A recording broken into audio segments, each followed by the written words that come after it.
The creative is the place where no one else has ever been. You have to leave the city of your comfort and go into the wilderness of your intuition. And what you'll discover will be wonderful, because what you'll discover is yourself. That was said by Alan Alda. And it was Albert Einstein who said that the intuitive mind is a sacred gift and the rational mind is a faithful servant. And we have created a society that honours the servant and has forgotten the gift. Very true words. Well, good evening, ladies and gentlemen, and welcome to Surviving the Matrix. My name is Maxwell Egan, and I will be your host for the next hour. Now, tonight I'd like to talk a little bit about brain chemistry, about the power of emotion and how it affects reality. I've had a lot of letters from people and conversations with people, and I've seen a few forum posts and things from people who started to wake up to all of this stuff, and they think, hang on a minute, this is all true. The governments don't have our best interests at heart. They're spraying chemicals in the sky, they're poisoning the water, they're poisoning the food, fluoride does not protect my teeth. They're finding out all of these things and realizing that there are dark forces at work here. And they're writing to me and asking me, saying, look, how do you stay positive in the face of all of this information? I mean, a lot of this is very scary stuff. How do you manage to maintain your life and keep going? And how do you manage to stay positive in the face of all of this negative information? And what I attempt to explain to these people is that, as I've often said before, actually, folks, it's not negative information, it's just information. What's negative is the emotion that people tend to attach to the information. Because by attaching emotion to information, that's the type of reality you create for yourself. If you see everything that's going on as being negative, then you'll create a negative reality for yourself. I simply see it as a battle of energy. That's just the way I look at everything now, folks. I look at everything on an energetic level, because ultimately that's all it is. All of these things that are happening on an energetic level. And that might be a hard concept for some people to get their heads around at first, but it really is all about energy. Now, when you understand what reality is, when you understand that all that actually exists, as I often say, folks, and I know I'm repeating myself here, but when you understand that all that actually exists is energy expressed as photon light and phonon sound, and that these energies of light and sound have two different polarities. And these can be expressed as any two polar opposites you like. Light, dark, good, bad, positive, negative, love or fear. Different expressional frequencies of these two different polarities is what makes up all of reality. You're simply just one frequency of a single consciousness experiencing reality as the person you are at this particular time. That's all that you are. This is a deeper understanding that was in many religions, and we'll get to that a little bit later.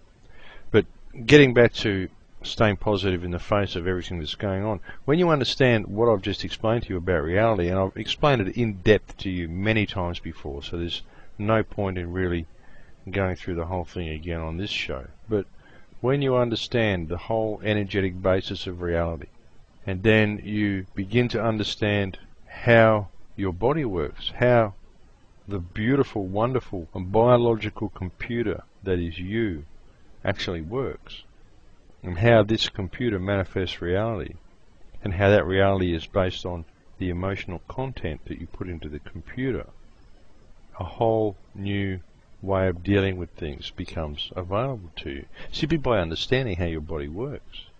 And this is how I approach it, folks. This is how I've managed to keep myself happy all the time. And if a little bit of depression ever does sneak in there, well, I can just focus on the true nature of reality, the true nature of energy, and it all makes a difference. I mean, sure, folks, I can find myself getting stressed sometimes. A couple of months ago, I had so much internet trouble that I was getting 30 seconds of internet about every 20 minutes.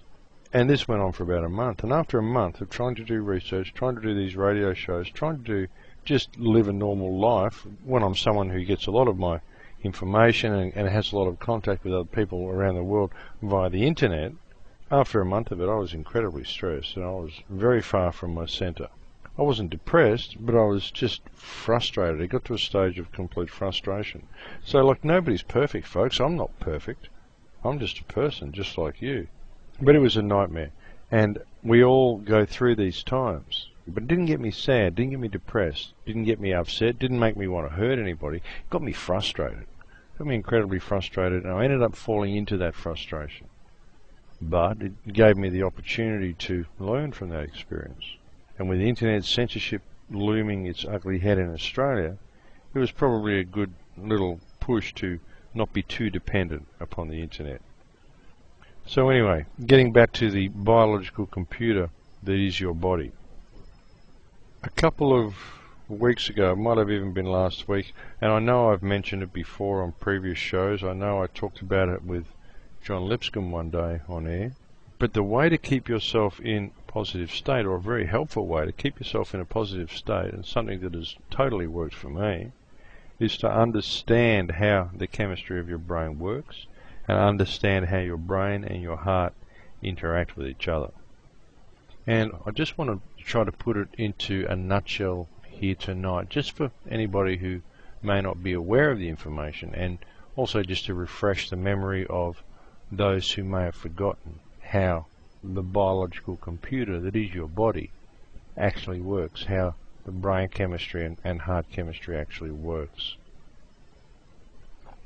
Now, your heart and your brain send signals to each other all day, and they do it all the time. But if you could measure these signals, what you would find is that your heart actually sends more signals to your brain than your brain sends to your heart. Now you might think, well, why would this be? The brain is what controls everything. The brain is sort of like the central processor.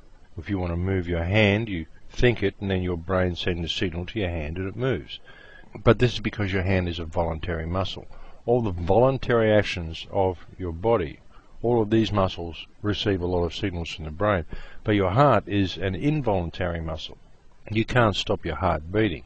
Even your lungs are sort of a voluntary and involuntary muscle, because you can stop your lungs breathing, you can hold your breath.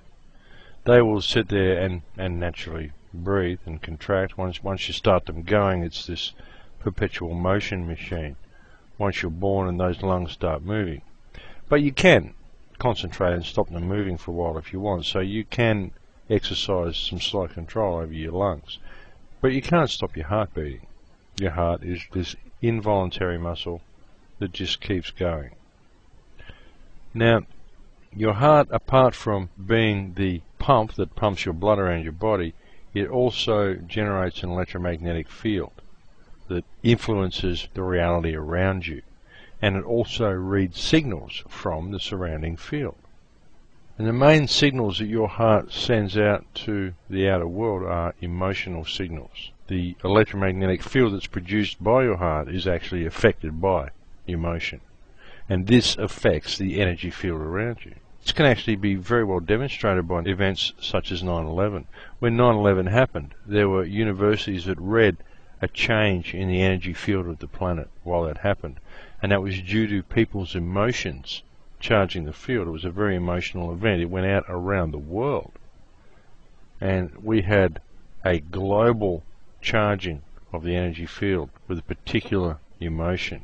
And this was readable by universities around the world. They measured a change in the Earth's magnetic field during the 9/11 event. So this just demonstrates how it works. Emotion literally does produce an electromagnetic field.